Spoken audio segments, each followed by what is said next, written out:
I'm live. Okay, apparently I am live with no viewers. I don't know. Right, please tell me if if you're online with me. Jonathan, check.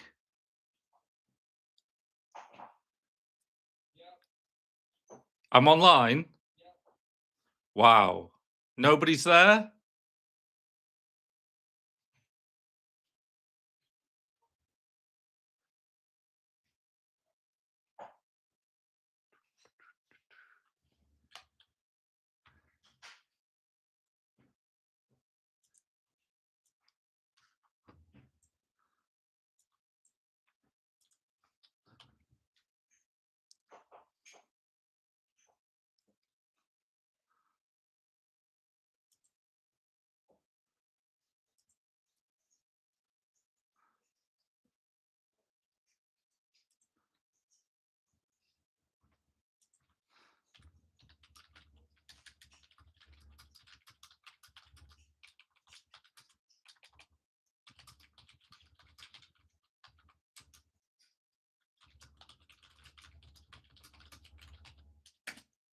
Okay, who've we got there?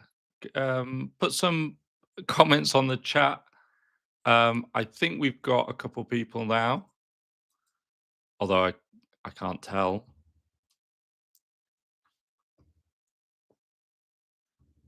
But just wait for a couple people to arrive.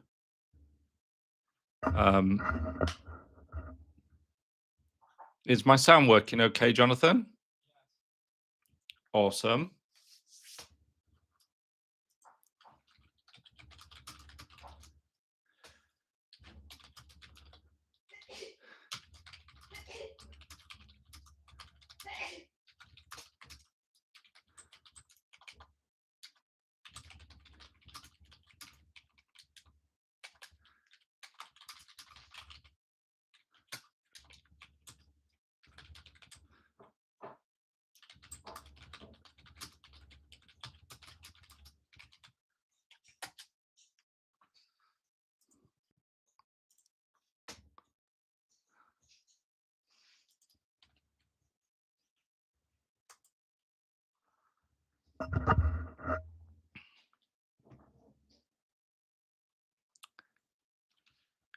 Okay.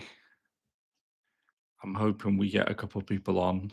It would be great. Even if we have like a handful, even if we just have a handful of people so that we can do the quiz, that would be really cool. I'd really like to give these things away. Let me see if I can reach them.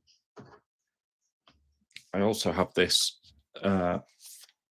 book that I was given by Ublo. Don't know if anybody would want that, but I'm happy to give that away. What's this? Oh, that's something else. Oh, these are all my magazines and stuff. Cool.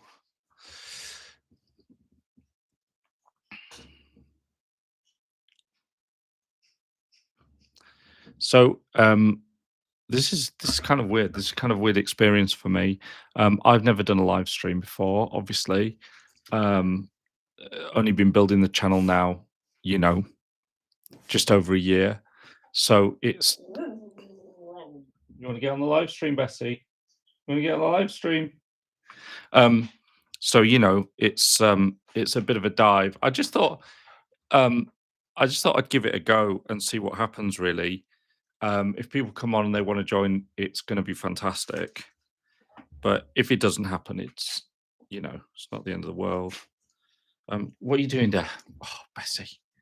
Bessie wants to be famous. She wants to get on the live stream. You getting your schnozzle in the live stream, Bessie? Yes. Yes. Yes. What's your favorite watch? There we go. I think we got 3 people on now. Say hi. Say hi in the chat. Just give us a shout in the chat. And if you're joining and you're a watch fan, why not tell me what watch you're wearing today? Before we get started, it's always good to have a wrist check.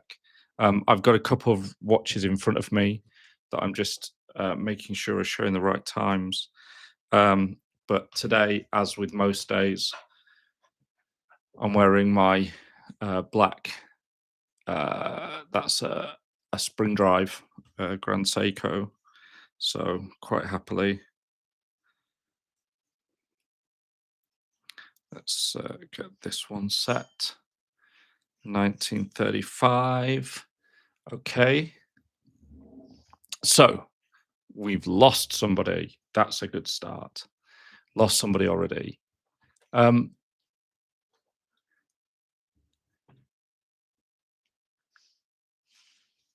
okay, let me get the materials together. The quiz today. Hey, Beluva Akraton. Tenka-sen, thank you very much for shouting up, Tenka-sen. It's absolutely fantastic. It's really, honestly, when you're doing a live stream, you just feel like, whoa, is anybody actually watching? Is anybody watching at all? Um, the um, the idea behind the chat is sorry, behind the quiz is really, really simple. What we're going to do is we're going to do quick fire questions, and you have to type in the answer, the number which question you're answering, and the answer as quick as you can. And the person who gets the first right answer gets the point. And then at the end of the run, we've got 20 questions. The person that gets the most right answers gets the Patek Philippe materials. It's as simple as that. So it's just a quick fire, almost like fingers on the buzzers kind of round. We've got 4 people now in total, so it's gathering a bit. That's nice. What we're going to do is I've got a whole range, ranging from harder questions to easier questions, and in the middle there's some, nice little anecdotes that go along with it, and maybe we'll get to explore those as well. Has anybody on the chat had a Christmas surprise that they've received? Maybe a watch surprise? Anybody managed to land a watch? That Bulova Acrotron's a really nice watch. How long have you had that, Tenka-sen? Got 5 on now. That's fantastic. I'm not gonna start the quiz, maybe until, um, knowing things and typing like the Krypton factor, right? I'm gonna wait until, um, 1945, and then we'll start the quiz then, because it gives everybody the opportunity to come in, get settled down. Basically, the idea, guys, is fastest fingers quiz where you basically just answer the questions in the chat. The person who gets the right answer up into the chat first, you get the point. There's 20 questions overall, and then by the end of it, we'll have an overall winner, and the overall winner is going to get the Patek Philippe materials. And if there's anything else that I can throw into the bundle, then I will do. But we've got some great Patek Philippe books and stuff that we're going to give away as a big part of this. So that's the star prize, and we're going to kick off at 1945. So Tenga-sen, you've introduced yourself. Who else have we got who wants to volunteer just to let me know that they're on the chat and what they're wearing today on their wrist? S-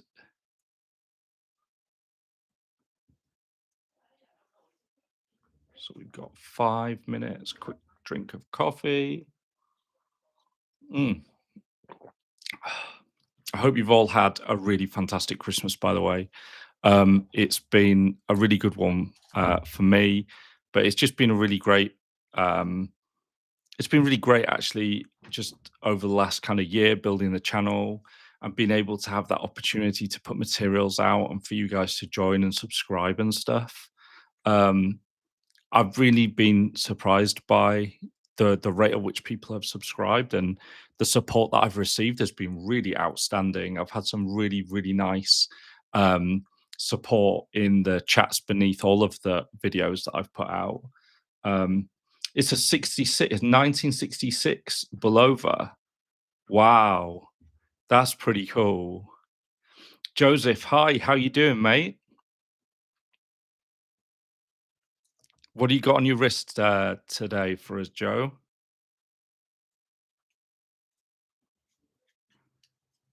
It could be. This could be a Joe versus 10. Joe is good. How is everyone doing? Um, this could be a Joe versus 10 shootout for the Patek Philippe materials. Um, which if I was either of you, I would really like those odds. I'm not gonna lie, I would like those odds. 50-50 is a good place to start. We just did Jonathan and I a big computer rebuild yesterday, and it was pretty stressful, and it took us hours. So actually, we're quite fortunate to be on.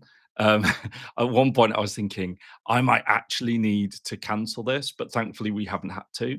Joe's wearing the Tag Heuer Monza from around 2002. Tag Heuer Monza. Let me have a look because I don't know that watch off the top of my head, but I am going to have a quick look now. Tag Heuer Monza 2002. Oh, that's nice. Oh, I really like that. That's really nice. It's a bit like the Monaco, but not a square. That's what I'm looking at. Yeah. Yeah. This it is reference CR. Let me get the reference in CR 2113. Oh, yeah. That's a really nice watch, mate. Do you have is it the black face or is it the white dial?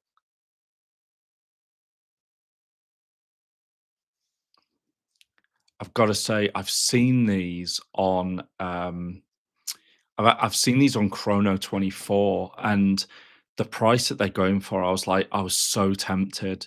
With the leather strap, it just looks absolutely fantastic. Oh, wow, you've got yeah, they're both absolutely, they really do. They've ju they really do look like classic chronographs, you know? Um, while I'm here, I'm gonna have a look at the Belova Accutron as well. Uh, oh my goodness me. Yes, that's very nice. Got some real watches on today. Really nice. Really, really nice. So we're gonna start the quiz in 2 minutes. And I guess there's two of you there, and I'm quite happy to go ahead with it. So are you both ready?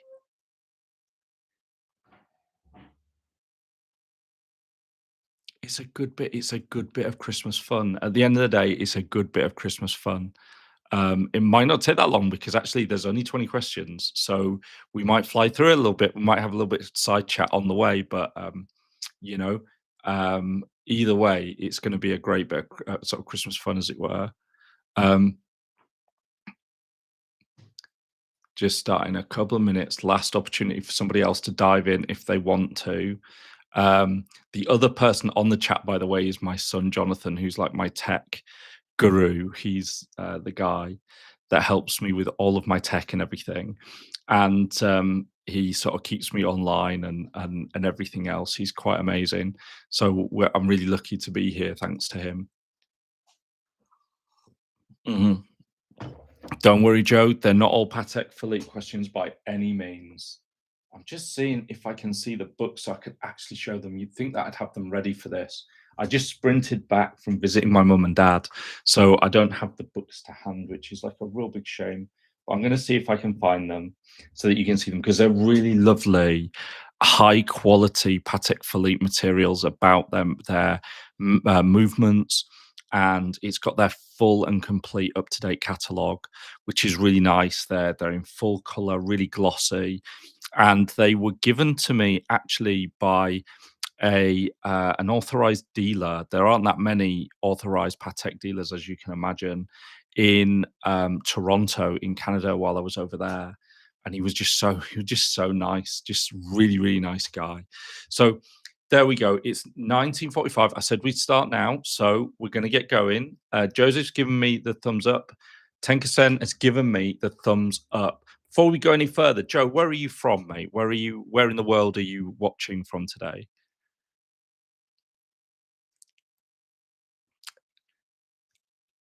The UK, excellent. And 10, where are you from? If you don't mind me calling you 10%.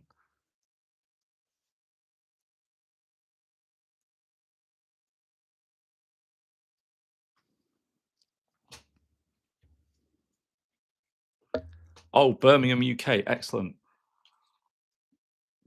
Well, that's fantastic because either way, then I'm not shipping them out of the country, which is an awful lot easier, actually. So, right, get ready. First question. What does the word chronometer mean on a watch dial, and which organization commonly certifies it? What does chronometer mean on a watch dial, and which organization commonly certifies it? Oh, Joseph, straight in there. That's that's a straight correct answer. That's 1 point for Joseph. Whew. Jonathan, if you're still online and you can keep the scores, that would be really, really helpful. Um, Joe got in there and he's got the 1 point. I'll give that's 1 point to Joe. Okay. Name the two key differences between a manual wind movement and an automatic movement.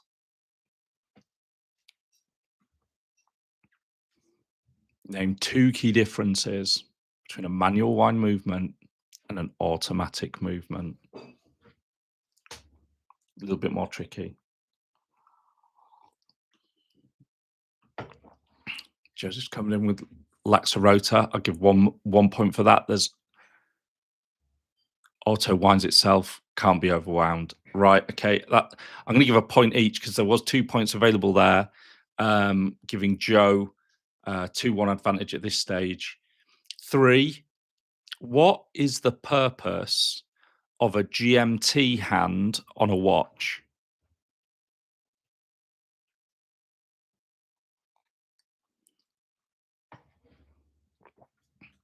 GMT. I don't actually have a GMT in my collection. I don't know if you guys have GMT in your collection. There was a real fashion for GMT watches. They suddenly got really, really big, and I thought, and I'm doing a lot more traveling than I used to do, so I'm actually really quite drawn for a legit. It's so weird to want a complication for a legitimate reason. I'm like, I really want a moon phase. I don't need to know what the moon's doing. I really don't need just like I don't need 200 meters of water resistance. It's really weird for a GMT. Like I'm like, oh, a GMT. I actually could make use of that.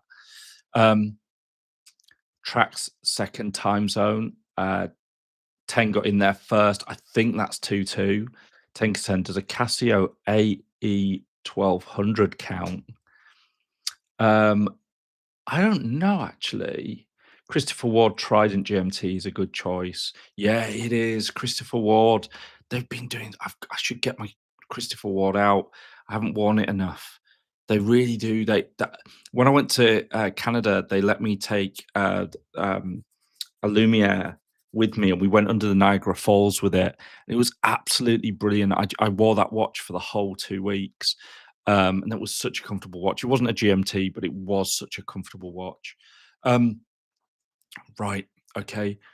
What does water resistance of 200 meters realistically mean for everyday use? What does water resistance of 200 meters realistically mean for everyday use? Glycine airman. Glycine make nice stuff as well. It'll outlive you. Yeah, I think Joseph edges back into the lead there with 3-2. It's the dive watch, isn't it? It means you're wearing a dive watch. Varies by brand though. With Amiga, it means 200. Yeah, it does. I think you're right with that. There seems to be like some subjectivity between brands on water resistance levels and stuff like that. It's not that I'll ever get to a depth where I ever test it, of course. That's never going to happen, but there we are. Okay, this one's a bit of a tricky one. Let's see if you can get this one. If it's how deep it gets before you can't see it. Basically 30 meters with some bands is like a tap. I think you're right. So What is a tourbillon and what problem was it originally designed to address? What is a tourbillon and what is the problem that it was originally designed to address? See if you've got this.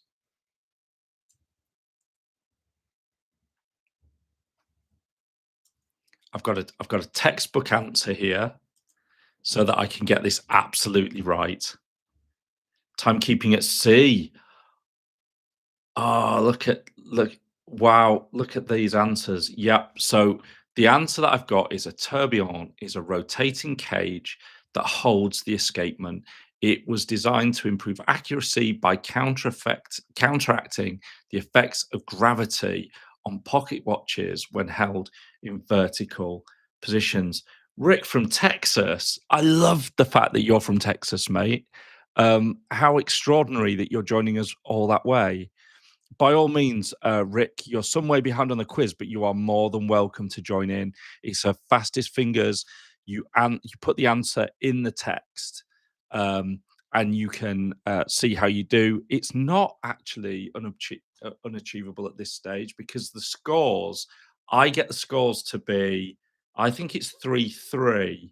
I think it's 3-3 because Tenkerson got the last one on what is a tourbillon, which means you actually, Rick, if you're joining us from Texas, you're only three behind on a 20-question quiz. So, and we are now on question 7. So you could surge through and win this. Okay, it's 3 apiece, and we go to question 7. What does the term in-house movement mean, and why do enthusiasts tend to value it? What is the term in-house movement, and why do enthusiasts often value it? Let's see what you've got for me for that. 10's jumping, 10's flying. Company makes its own movements rather than buying in. Joe goes with manufacturer designs and creates a movement that sells valued as it indicates brand has skills. And I'm gonna go with a point apiece here because I think you're both right in terms of manufacturer obviously designs and builds their own movements. But I think it's the value, isn't it, of the idea of, you know, only the really prestige brands really have that ability to make their own. So I think Joe gets the one for the indicate brand skills. Um, yeah, absolutely. Manufacture and design are the two components. Yeah, absolutely. Okay, so that's a point each. So what does that put us on? Does that put us on four apiece? Four apiece? So let's have a look. Name one reason why sapphire crystal is preferred over mineral crystal in modern watch production. What is the issue? Why do we like sapphire crystal? Joe coming straight in there. Boom. Joe's on it. Joe is absolutely on it. Um, 100%. It's the scratch resistance, isn't it? It's the scratch resistance. Now, here's one. Let's see if you can get this. This is a tricky one. It really depends on whether you like this brand particularly. What is the power reserve on an no googling allowed on an Oris ProPilot Excalibur 115? The Oris ProPilot Excalibur 115. It has an extraordinary power reserve. What is it? Joe's gone straight in with 5. He's gone straight in with 5. What are we thinking? Are you gonna have a pop at this one? 10? 70 hours. This is an extraordinary total guess. So absolutely extraordinary that this watch, where's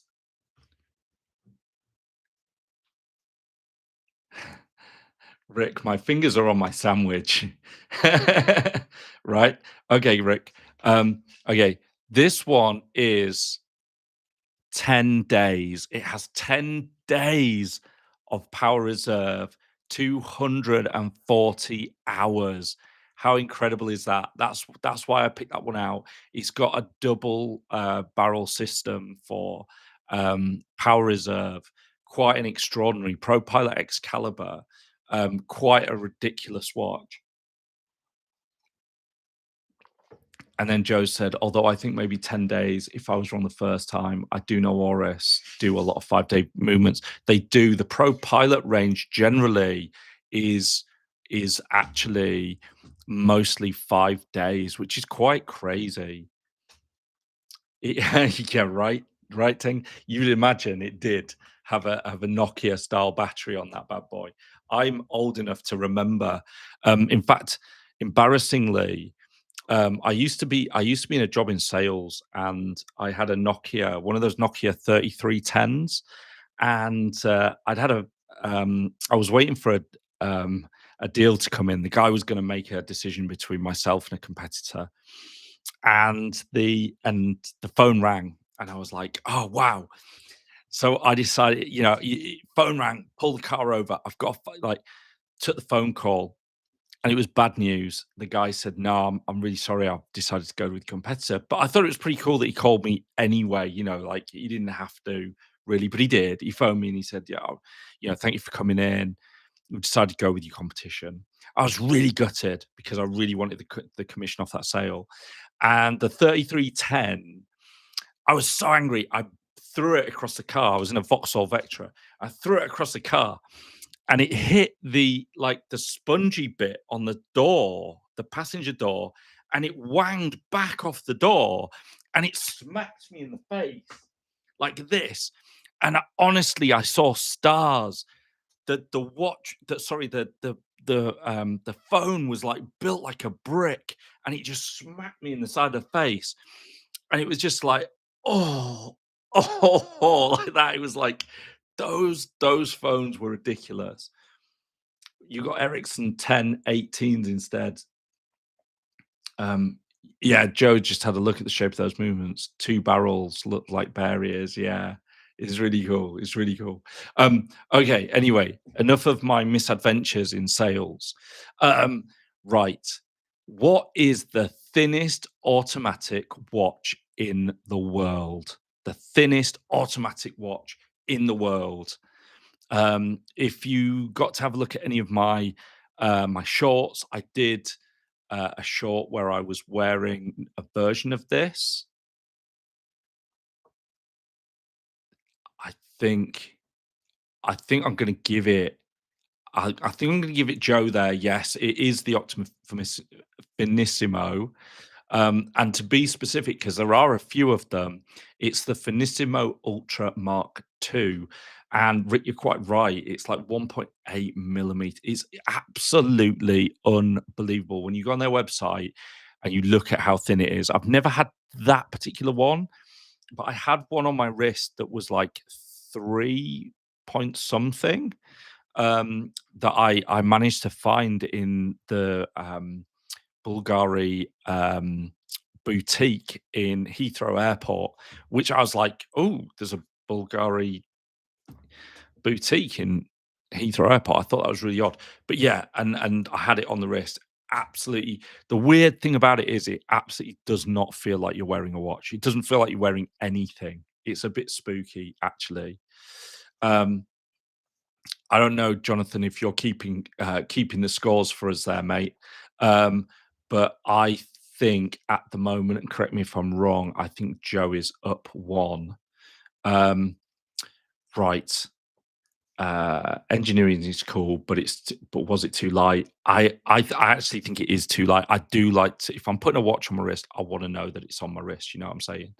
Right. So question 11. We're just over the halfway point now. Okay, guys.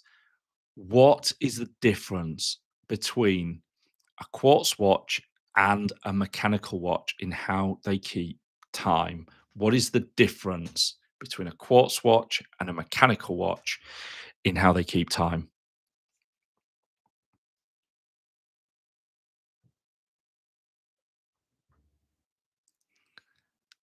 I thought you guys would jump on this.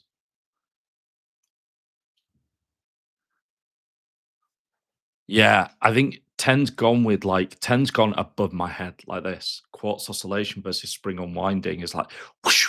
All I was looking for was You think it's better, Joe? Do we give 10 the point there?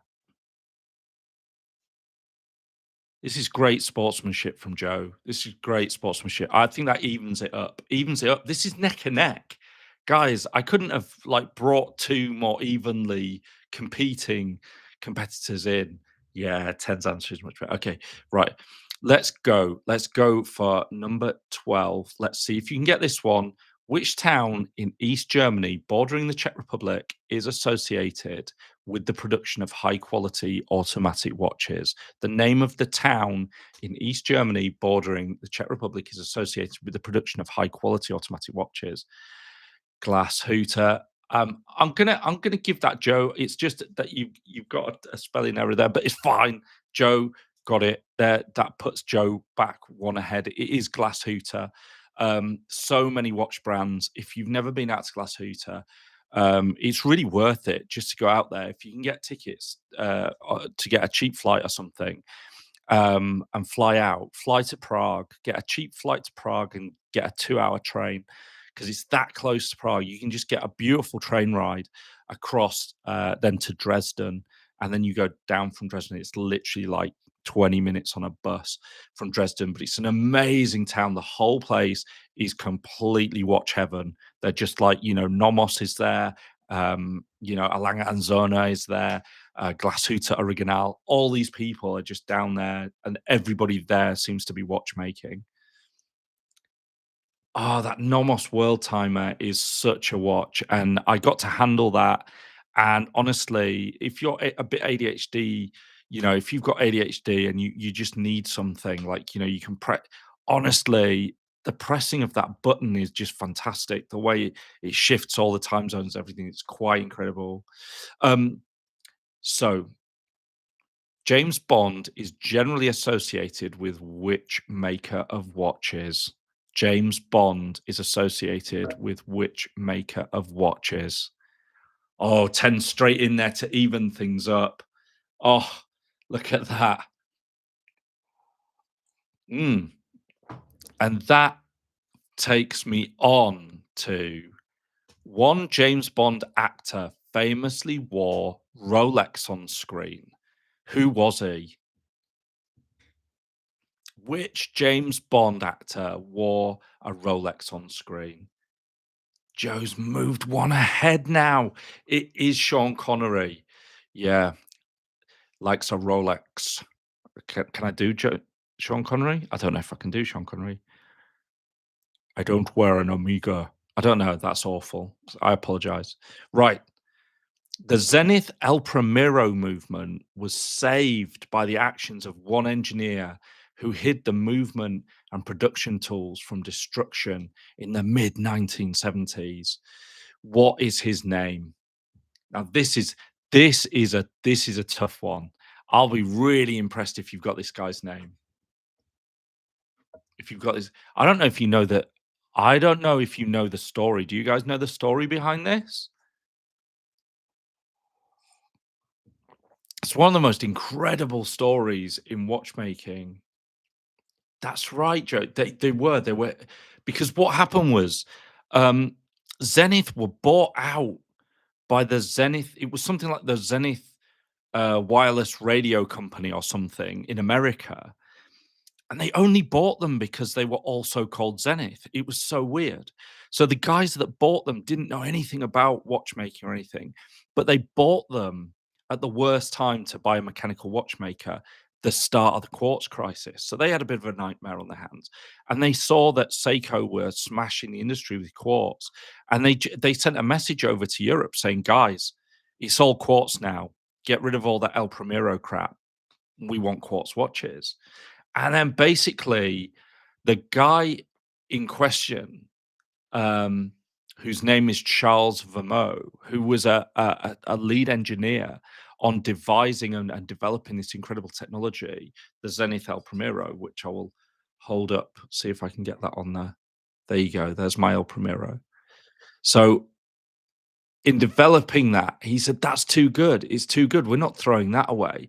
But the parent company wanted them to throw it in the, like, literally put it in the skip.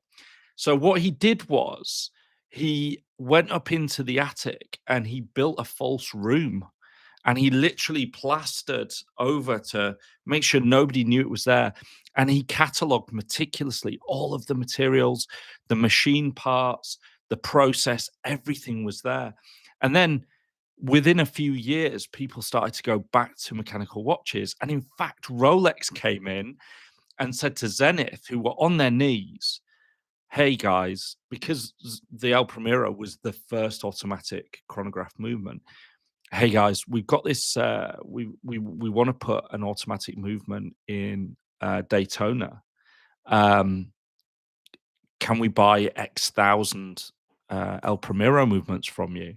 And then it was like, boom, it saved the company because they thought it was gone. They thought that they couldn't do it, but he took them upstairs to the hidden room in the attic, opened it all up, and they went game on.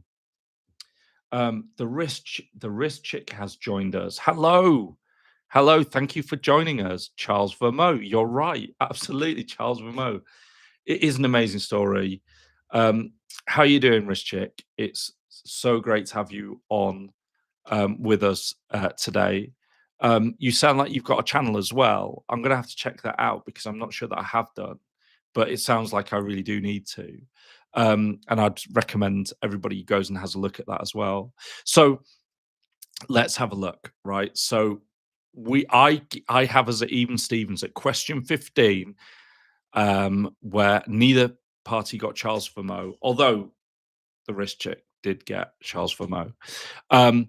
Now, this is the uh, 007 limited edition.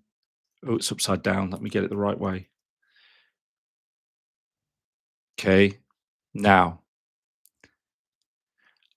which James Bond actor wore that limited edition watch in the film Die Another Day?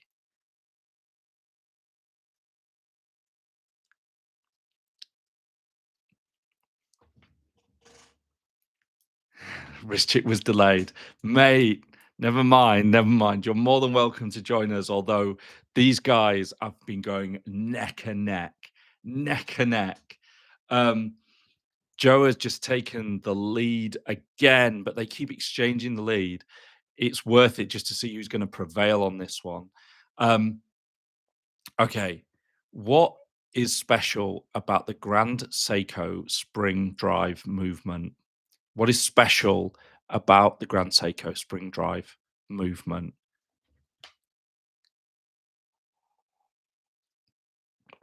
Got my Christmas mug there for anybody who's wondering.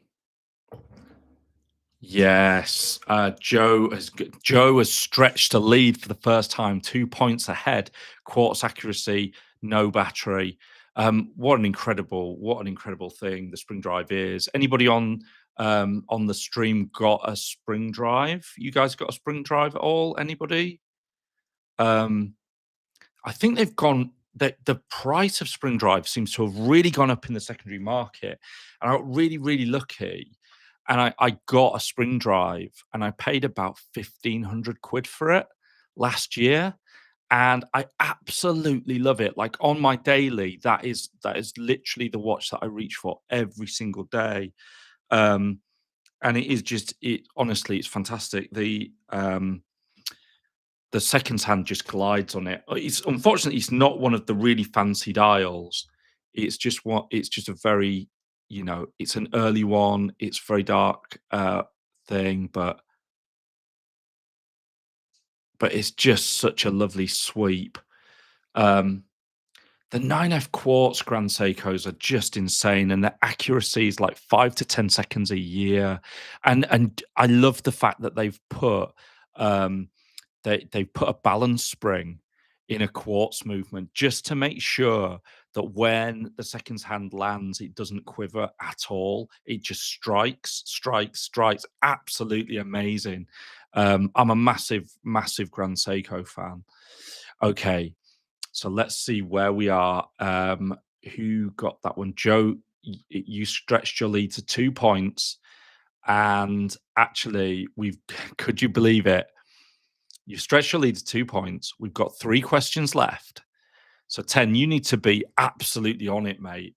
You've really got to bring this one back um, to play this one out. Let's see. Now, this is going to be a tough question. I don't know if either of you'll get this, but which watch sold for the most money in the history of watch auctions? Which watch sold for the most money in the history of watch auctions? Okay, Joe. Joe's gone with the Paul Newman Daytona 10. Do you have an answer? You've both gone Newman Daytona. The actual answer is from 2024, the Patek Philippe Grand Chime pocket watch. It is the wrist chick. The wrist chick knows her stuff, guys. I have a feeling that this would have been a lot less close if the wrist chick had been in from the very outset. It is Patek. It is the Grand Chime. It's a pocket watch, and I let me see. I think I've got the number here because I think it's something like $34 million, which is insane, right? $34 million. Oh my god. Um, Let me just check it. No, it was $31.19 million. Okay, 30 just $31.19 million. Um, It is the pocket watch with complications on all sides. It's got a ridiculous, like, I think it's something like 19 complications or something ridiculous. It's absolutely insane. Um, but Patek has sat actually on some watches in their museum that would probably be more expensive than the Grand Chime. They actually sat on a watch that was made. It was one of the very first watches when Patek and Philippe got together, because it was Patek and Zapek that used to be in business together.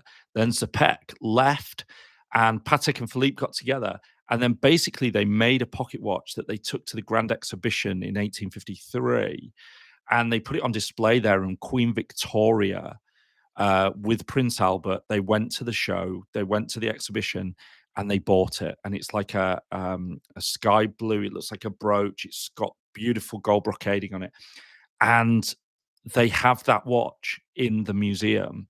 The museum piece, the watch that was owned by Queen Victoria, bought the year that Patek Philippe went into business together. Absolutely insane. I can only imagine. I wonder if they bought it back. I think they did, but they haven't. They've refused to say how much they paid for it. But absolutely, that would go for an insane amount of money. So no points there, which means that 10 can still seize this. It's back for a service at the moment. Is that in relation to the Bulova or the Patek? Um, right, here we go. Right, here's one. This one might test you, right? So you've got to listen to the full question before you answer. Okay. Which of the following watchmakers that's my dog, have not had a watch sell for more than $1.5 million at auction? Have not. Okay. And I'm going to give you five options here: Amiga, Bulova, Tag Heuer, Jaeger LeCoultre, or Zenith. Do you want me to type them out in the chat? Amiga, Bulova, Tag Heuer, Jaeger LeCoultre, and Zenith. One of them haven't. Joe's gone straight for Zenith. 10, have you got an answer? 10's gone Tag. The answer is, let me see what the wrist check's going to throw in there. Believe it or not, the answer is Jaeger LeCoultre. That's a bit of a twist, right? I saw that and I was like, "You're kidding!" When I went down the list, I've got a list of all of the watches. There's only, I think it's a list of 19 watches. Yeah, right. There's 19 watches in the world that have gone for more than 1.5 million, and there's a full list of all of the makers. The Belova that went for more than 1.5 is the one that was worn unofficially as part of the Apollo mission. Um, I'm not sure who it was that paid 1.5 million for the tag, but it might have been the one that was worn by the Great Escape actor. Who's the guy? Must have been my boss. Did you overpay, mate? Is this how we find out that Joe overpaid for his Monza? It could have been the Steve McQueen watch. It could have been the Steve McQueen tag. I can fully imagine somebody paying. Let me see. I'm just gonna get the list. Um, so where is the tag? Tag Heuer. They are ranked 11th on this list. It was a standby. Where is it? Where are you, tag? Oh, this is a complete list of what things have been sold for. I can't find it. Can't find it. I'll tell you what I will do though. I'm going to find out which. That's actually an idea for a video. It's given me an idea for a video, and I think I probably will make that about that. But I thought that was a lovely bit of trivia that Jaeger LeCoultre are out of that list are the ones, and I was shocked. Actually, I thought there'd definitely be a Jaeger LeCoultre that had gone for more than 1.5 million. But there you go. Everybody else, Amiga, Belova, Tag Heuer, Zenith, they've all got one on the list. Jaeger LeCoultre, that's a no. Um, so crazy. I just tried on a $500,000 JLC at retail. What? Oh, what? Oh, we're going to have to do some collab work and get talking because that is crazy. A $500,000 at retail. That's pretty mad. Okay, right. So I think with that, that means now that 10 cannot mathematically win this. Although, if he gets this, I might offer no, it wouldn't even need a tiebreaker. But anyway, right, okay. 20. This is an easy one. We've just had the trick question. There's no trick question here. This is an easy one. Which of the following watchmakers are not considered to be part of the holy trinity of watchmaking? Patek Philippe, Audemars Piguet, Jaeger LeCoultre, Lange and Söhne, Vacheron Constantin. So it's more than one. Which ones? Joe's gone JLC and ALS. Yes, Joe, you're right. You're absolutely right. So Lange and Söhne, and I love a Lange and Söhne. I really do. I absolutely love a Lange and Söhne. I love JLC, of course, but I've really got a thing for Lange and Söhne. Guys, that means that we have to crown our Christmas festive winner to be Joe. Joe, you've won, mate. You've won the goodies. So what I'm going to do is, congrats, Joe. I am going to put if you go, Joe, if you go on Instagram. And I'm on Instagram as the Ordinary Watch Guy. I think I'm an Ordinary Watch Guy video on Instagram, but you find me on Instagram.